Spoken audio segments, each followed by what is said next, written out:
اللهم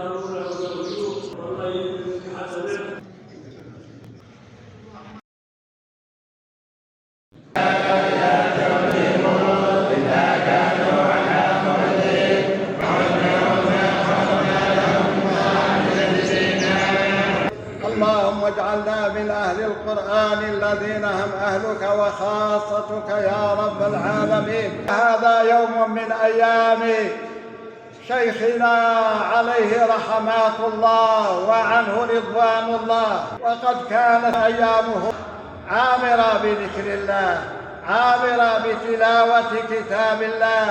رجل وهب حياته لخدمة دين الله، وهب حياته وماله وجهده، وأخلص دينه لله، وكان من المصلحين.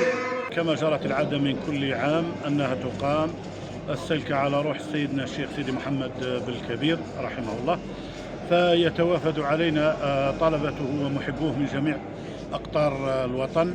تمت هذه السلكة على مدار يومين، وكان الزوار يعني العدد كبير جدا من جميع الولايات. كما قلت تقرأ السلكة كاملة على روح الشيخ، القراءة الجماعية نوينا بها رفع الغبن عن الأمة المحمدية، خاصة في الظروف التي يتكبدها إخواننا في قطاع غزة وفي أرض فلسطين.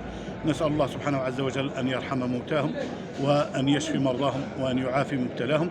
كذلك على فقيد الأمة القائد الشهيد البطل إسماعيل الهنية أبو العبد رحمه الله. كل هذه التلاوة إن شاء الله في ميزان حسناتهم